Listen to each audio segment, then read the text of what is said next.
Coming up on today's episode of Airborne-NextGen, Amazon grounds delivery fleet after drone versus crane collision. Skydweller completes 3-day unmanned solar flight. And FlyNow eCopter air taxi completes first untethered flights.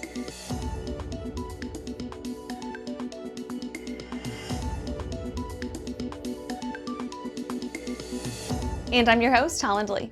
Welcome to the Aero-News Network's Airborne-NextGen program, a weekly news program covering the next generation of flight, from electric power to vertical lift, uncrewed vehicles, and everything in between. Let's get into today's stories. Amazon grounds delivery fleet after drone versus crane collision. Amazon Prime Air has halted its unmanned delivery operations after 2 of its Mark 30 drones ran into the boom of a crane in Tucson, Arizona. No injuries were reported. The crash happened early on October 1st, leaving both aircraft destroyed. Police in Tucson quickly secured the site and confirmed that an investigation was underway. Federal officials also stepped in, with both the FAA and NTSB doing their parts. Amazon identified the drones as its Mark III model, the latest generation designed for short-range package deliveries. Each weighs more than 80 pounds and is approved to fly beyond the operator's line of sight, guided by a built-in detect and avoid system. However, the fact that 2 collided with the same crane raises questions about the effectiveness of the technology. The company acknowledged the accident and confirmed that drone ops would be paused. Amazon launched Prime Air flights in 2022, allowing customers in select neighborhoods to order items weighing less than 5 pounds and receive them in under an hour. Earlier this year, Amazon opened a dedicated drone delivery hub in Tucson, expanding access to the service.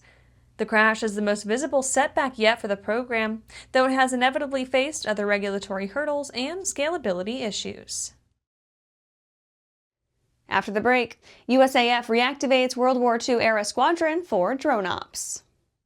Are you ready to ace your FAA drone pilot knowledge test, get your remote pilot certificate, and start earning money? Well, flying a drone is a great tool that can open up new business opportunities for anyone. Realtor, insurance adjuster, videographer, or commercial weekend drone warrior, you need to fly legally. Whether you're pursuing your initial Part 107 remote pilot certificate or you need a renewal, King Schools has a course just for you. So start learning today at kingschools.com. Welcome back. Now for some shorter stories in our Next Gen Minute. USAF reactivates World War II-era Squadron for drone ops. An Air Force fighter squadron deactivated after World War II has been reactivated and redesignated as the 431st Expeditionary Reconnaissance Squadron under the 8th Fighter Wing at Kunsan Air Base in South Korea, and equipped with MQ-9 Reaper drones to conduct ISR missions across the Indo-Pacific region. 431st Commander Lieutenant Colonel Douglas Slater said, quote, "Deploying the MQ-9 brings a powerful capability to the region. We're here to support the mission, deepen cooperation, and demonstrate our shared commitment to maintaining security and stability across the Indo-Pacific," end quote. Beyond Aero achieves full-scale hydrogen electric power. Beyond Aero is getting closer to rolling out its green-powered bizjets, reaching technology readiness level 6 for its hydrogen electric propulsion system. The full-scale power testing keeps the company on track to roll out its BYA-1 aircraft in the early 2030s. The company's new test facility in Toulouse, France, was used to demonstrate the system in a realistic environment. The lab allows engineers to test power levels, fuel storage, and safety systems under operating conditions similar to what the aircraft will face in service. Vertical Aerospace cheers UK next-gen eVTOL funding.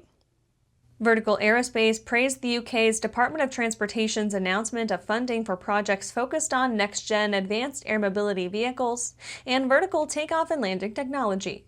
One of the projects on the receiving end of support is the Oxcam AAM Corridor, a demonstrator that brings together the expertise of Vertical Aerospace, Skyports, Bristow Helicopters, NATS, and Oxford City Council to accelerate AAM from trials to commercially viable regional ops in the UK.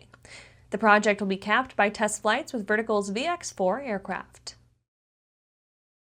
Archer Midnight to fly at Cali International Airshow. Archer Aviation was on the schedule to be conducting public flights of the all-electric Midnight aircraft at the 2025 California International Airshow at the Salinas Municipal Airport in California, October 4th through 5th. Salinas Municipal Airport is the site of Archer's test flight facility, where it has been flying its eVTOL aircraft the past 4 years. About 1,000 Archer employees were in attendance. Fans, followers, enthusiasts, and newcomers alike were able to engage with team members and celebrate the hometown demo flights. That's it for today's Next Gen Minute. Let's get back to the rest of the news. Skydweller completes 3-day unmanned solar flight. Skydweller Aero announced the recent completion of a 74-hour flight of its unmanned solar-powered aircraft in conjunction with the Navy. The flight was conducted over the Gulf of America and represents a major advancement in unmanned aircraft technology. Grayson Ardes, executive director of ODAA, said, quote, "This accomplishment by Skydweller Aero shows how Oklahoma's aerospace sector is delivering innovative solutions with global impact. We're excited to support companies like Skydweller that are advancing unmanned flight and strengthening America's leadership in aerospace technology," end quote.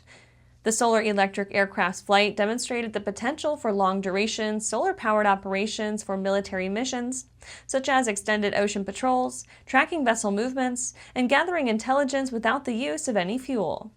Other long-duration missions include advanced search and rescue, tracking illegal fishing operations, drug smugglers and pirates at sea, aerial coverage over war zones, and monitoring wildlife and poaching activity. The aircraft stayed aloft using just solar energy to power its engines and operated autonomously with human supervision. It securely transmitted imagery and data from over the open ocean. The carbon fiber aircraft is actually designed to stay airborne for up to 90 days. Its payload capacity is 800 pounds, borne on a wingspan of more than 200 feet. After these messages, FlyNow eCopter air taxi completes first untethered flights. For over 30 years, the massive Sport Plane Resource Guide has provided expert, credible information, evaluations, and critical analysis of all that the sport aviation world has to offer. The all-new digital Sport Plane Resource Guide is coming with extensive multimedia features that are constantly updated, an even more comprehensive online guide to all things sport aviation. Available soon. www.sportplane.com.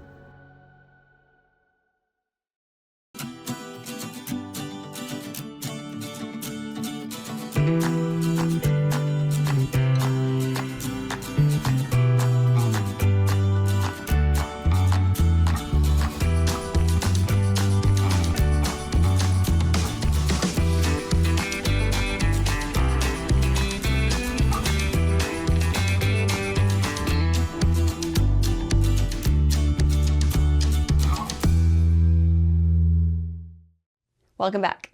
FlyNow eCopter air taxi completes first untethered flights. Austrian air taxi startup FlyNow Aviation is celebrating the first untethered test flights of its eVTOL vehicle, the eCopter. The helicopter-like prototype first took to the skies with tethered flights in 2023 and is ambitiously targeting commercial rollout in 2027. The untethered tests, held at the company's Eastern Austria facility, began in early June. The flight campaign itself began in 2021 with modular tests, followed by full-scale prototype evaluations and tethered flights in 2023. The new test site aims to give the company greater freedom to refine flight controls, evaluate energy performance, and validate safety systems under untethered conditions. FlyNow emphasizes that while the eCopter qualifies as an eVTOL on paper, its form and function are closer to a compact helicopter. The design centers on what the company calls intelligent simplicity, using only 4 main subsystems: rotors, cabin, batteries, and electric motors. This keeps weight low, minimizes the potential for component failures, and reduces production costs compared to more complex setups. The aircraft's performance figures are modest, but geared well for short-range missions. The prototype has a maximum takeoff weight of 570 kilograms, can carry up to 200 kilograms of payload, and offers flight times of around 30 minutes.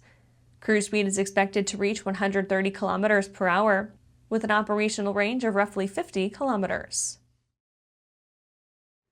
And that's our show for today. You can catch episodes of Airborne on YouTube, Roku, or Fire TV. Just search for Aero-News or Airborne. And don't forget to follow us on social media. Thanks for watching.